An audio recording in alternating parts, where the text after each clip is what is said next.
Hello, thanks for joining us, Blue Hand Gamers. I'm Simric Hughes. We have Catfish and Colron. Today we're going to go over Cult Choose Your God Wisely. We just played it Sunday, and I'm currently finishing the editing that should be uploaded and ready to go on YouTube tomorrow, being Wednesday. We're going to change the layout of our Around the Tabletop discussion today. We're going to assign Catfish as our mediator, and he's gonna ask all three of us questions. Also, I would like to say before we start, in the future, we're gonna start opening up a fourth seat to the community. So if you're interested, Catfish runs the Instagram, Twitter, and Facebook. Get a hold of us at Blue Hand Gamers on any of those platforms and leave Catfish a message saying you're interested in joining our Around the Tabletop discussion about the game we're playing. And it'll always be about the game or the video I release on Friday, which is a how to play video of the game we're going to play upcoming. So with all that said, let's hop right into it. Have at it, Catfish. All right, so the first question I have is, what was your strategy to win in the game? Semric, let's start with you. All right. In the beginning, I really just wanted to progress, get more followers, and maybe even a fanatical mob. But you two just kept blocking me and taking all of my locations at Thieves Guild from Catfish. They're just really crushed me. So in the end, I just decided to say, forget it and go straight for power. I wanted to go for the god summoning. And in the end, it actually worked for me. Nice, nice. Colron? I actually changed my strategy partway through. I started off with mainly a blocking strategy, and then I started getting a little more offensive with the blocking to build up my followers and use my god's abilities as much as possible to get the power build up. It didn't quite work out for me the way I really wanted to because I messed up a couple times, but that was what my plan started as and ended up. Well, so both of you know what my plan was. I was actually planning on going for power right away. And then Semric kept taking the dang Supreme One card. And I felt like I was having a fight for that thing over and over again. So I was like, oh, I guess I'll just go for fanatical bombs. I felt like that was my only way to try to push my way through. And then I ended up being less offensive towards the end and more defensive to try to prevent Semric from winning, which didn't really turn out in my favor, but it is what it is. You were halfway there. I was halfway. Yeah. All right. So on to the next one. On a scale of 1 to 10, how easy is Cult to learn? Colron, go ahead and start us off. I think really it starts out not too slow. I'd give it probably about a 6 or 7 at the start, and then pretty quickly it raises up to a pretty ease of play. It's pretty easy. Yeah. All right, Semric? I'd say overall probably about a 9. It takes a couple of rounds to get used to all of the locations and the wording and the bonus effects. And then when you start dabbling into the miracle and intrigue cards and the license cards, there's nothing on the cards explaining them, so you have to refer to the back of the rule book constantly until you understand what the symbols mean. But aside from that, I'd say general gameplay, yeah, I'd say about a 9. I also think that I think going in, I would say if you know what you're getting yourself into, it's probably about an 8. if you kind of understand a little bit, if you read the rules or maybe watch the how to, you would be you'd be pretty good on what you're gonna do.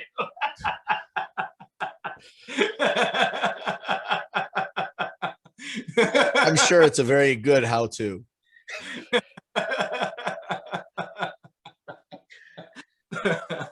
But I think that after you do a couple of rounds, it definitely gets a lot easier. And I would also say it's probably a 9 once you get through a little bit part through the way. All right. So for the next one, did you enjoy your god, or if we wouldn't have done random, who would you have chosen? Simric, let's start with you. Well, I did enjoy Tiamat. If I were to choose a god, he would not be who I would choose. But then again, I've also played several times. I've gotten a better view of most of the gods and cults. Atheism is actually really fun to play. But if I were able to choose my own, I would probably go with something I have not played before personally, like Arachne or Niditi. I think I could have gotten a lot of fun out of those. But this time I did really enjoy Tiamat. Koran? I've played it a couple times with Simric, and I probably Giannis pretty much goes with the play style that I like to play, the discarding the cards and getting the cards and building up the power that way. I played, was it Neridi last time, and she plays very similar to Giannis, so that's probably what I would pick anyways if we had picked. And yeah, I really enjoyed that god. I think I probably would have picked Giannis myself. I did really like the things that you had going for you. I had Cthulhu. I really felt that Cthulhu's beginning powers were kind of not that great. Maybe it's because I really didn't know how to use them that well because this was my first time playing. But just to sacrifice a lot of your followers to put in an altar just kind of seemed a little crazy to me. The backside was definitely a lot better. Unfortunately, I didn't get that far to play with the backside of Cthulhu. I play red. Everyone loves to play with the backside of Cthulhu. But I really haven't read a whole lot of the other gods to know what they brought to the table, to know if I would like anyone differently. But I definitely wanted to see your guys' point of view on that. So what were your ratings for this game? We'll start with Koran this time. I gave it pretty much straight 9s between replayability, interactivity, and the last one always slips my mind. Mechanics. Yeah, I gave it pretty much a straight 9, which for me is almost 10s across the board. Basically, I don't give out 10s very often. I love the game. I could play that game every week and be happy, but I think people would get bored seeing the same game all the time. I agree. But Simric? Audience, mind you, this is our personal ratings that we have created ourselves. But based on our list, I gave the game mechanics a 9. The replayability also a 9, and the interactivity I gave a 9 as well, because I would easily replay this. There's a good variety to it, all the different cards, the gods, and then during your turn, you have an entire board of locations to choose from. Your strategy changes drastically based on where you go. So interactivity, how you feel your turn is going when it is your turn, I gave it a 9. Straight 9s here. And then for me, I gave it a 10. And what's the first one? Simric? Game mechanics. I gave it a 10 in game mechanics. And then I gave it a 9 and a 9 in interactivity and replayability. I do think the game mechanics were really good. And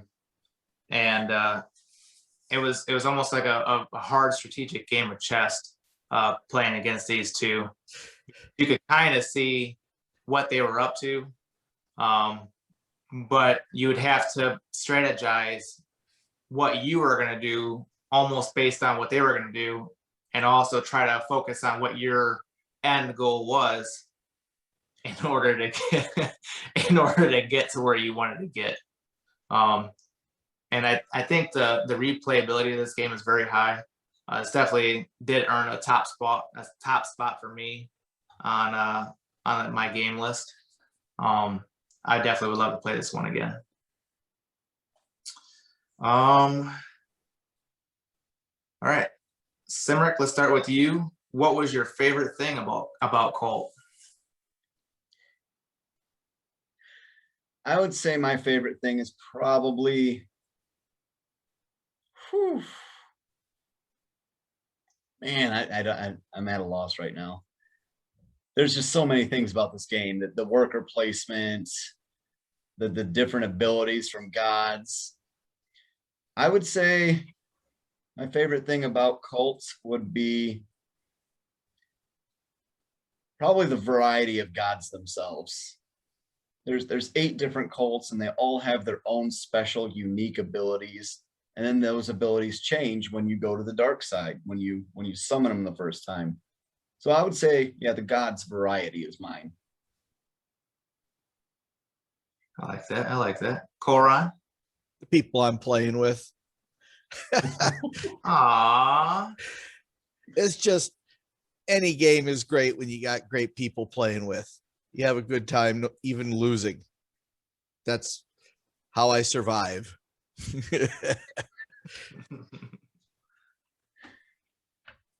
Well, I think my favorite thing about Colt was the leveling up in the towns. Personally, I liked how that you started off, and there was only certain places you could go at first, and then the more patriarch that you got, was patriarch, right? Followers. It was followers. So the more followers that you got, you were able to go to new places to do more things that you couldn't do before. And if you would sacrifice your followers, you would then lose the ability to go to those places. So I thought it was pretty neat that based off of what your decisions were, you could also advance yourself further, or you could hinder yourself from going to certain places. I like that. I like that out in the game. All right. Koran, are there any things that you would like to see improved upon on the game? I think it's a really well-rounded game, and I wouldn't really change much. I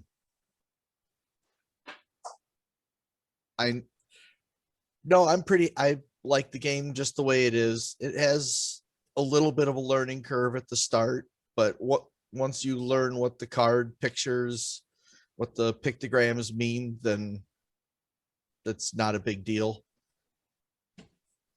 I only had a couple points where I was kind of holding the book and having to look things up. So, yeah. Simric?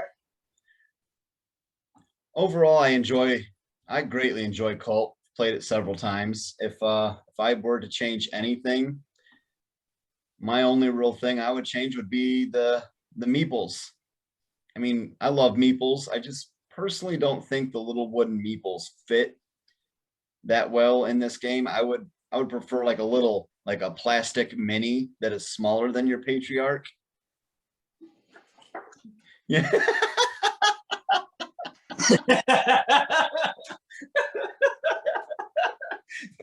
I had to. I'm sorry. But yeah, I would say a plastic mini on a nice rounded plastic base, because those wooden meeples fall over real easy. They're hard to maintain and manage. But that's it. That's the only thing I have. Overall, it's a great game.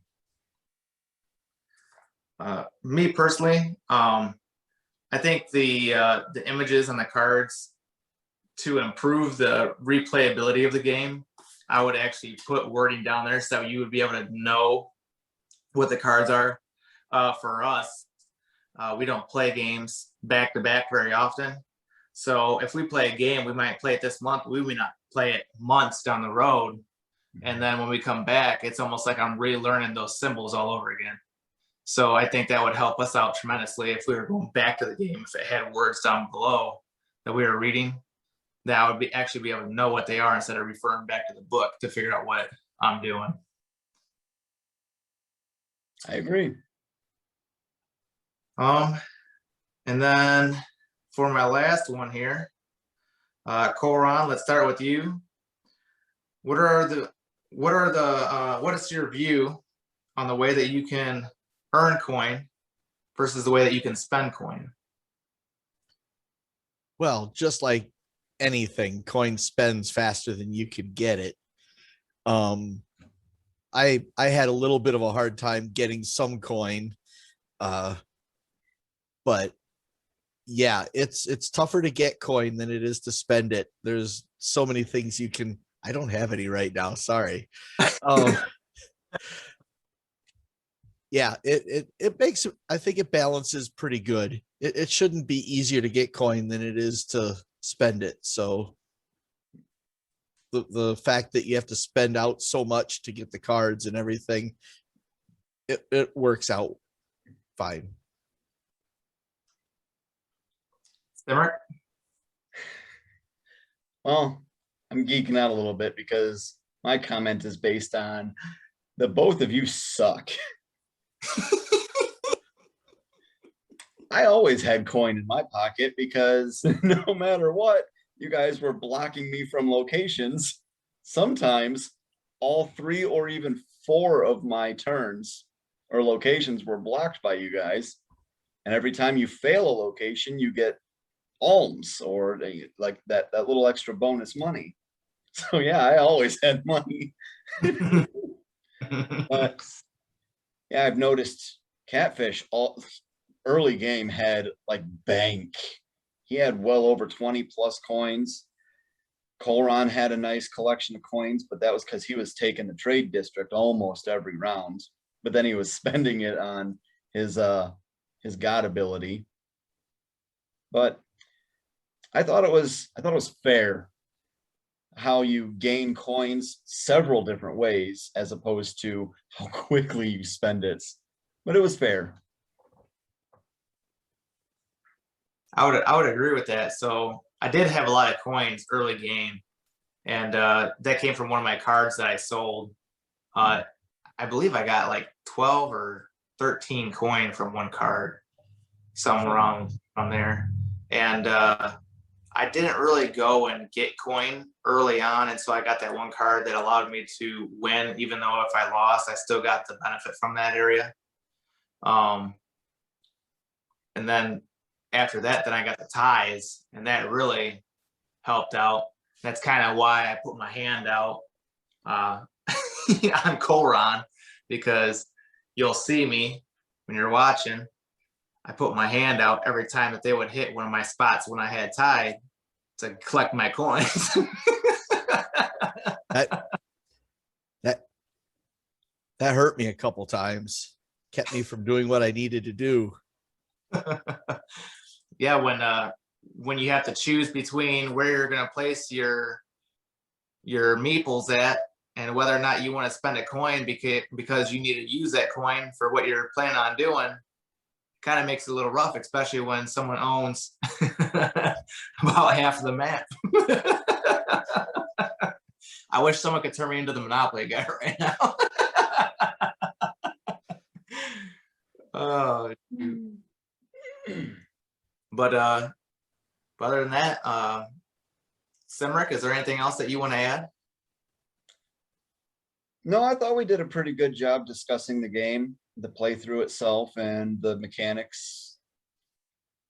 Overall, I really enjoyed it, and I really enjoyed gaming with you guys. Nice. Koran? Colt's a great game. Always love playing that game, and people should check it out. I agree. So one thing that I want to say is I really enjoy playing with both of you guys. I enjoy playing with you guys every week. This is something that we've been doing for a while, and now this is new to us to kind of share with everyone else, but I still love it nonetheless. I'm newer to board gaming, so a lot of the stuff that you guys are going to see is new to me, as it may be new to you. Don't be afraid to come watch and learn, because I didn't come learn for a while, and then I could have been having a blast earlier than what I started. I really enjoy playing board games, and it's something that I would have never realized if it wasn't for these guys. So I wanted to put that out there. Thank you guys. Mhm. Um, There's Go a ahead. story behind that, but we'll save that for another time. Well, yeah, I'm happy you decided to join our group, and we've been gaming together for like 3 years almost, and decided to make a YouTube channel out of it. Why not share our fun with others? Exactly. One other thing I want to add, I want to give a shout out to our Instagram followers. We hit over 100 followers today on Instagram. So thank you guys. That's awesome. It's a great milestone for us. Yeah, thank you. If you like what we're doing, don't be afraid to share, like, comment. That helps us out. Anything that you guys like and you see that you want to see more of, don't be afraid to let us know. If there's things that you see that we need to improve on, also let us know. We're not afraid of any type of confrontation. You know, if you have something that you see that you would like to see that you're not seeing, don't be afraid to tell us. It only makes us better. That's right. So you're just helping you get the best content that you can get. Other than that, I think that's all I have to say. I'll throw it back to Simmer. Well, before I give our little closing statement, do you have anything to say to everyone, Koran? We appreciate every follower and every person watching. We're doing it for fun and good time, and we want you to have fun and a good time. All right. Yeah, I'll second what both of them said. We have our primary is YouTube. We have several followers or subscribers on YouTube.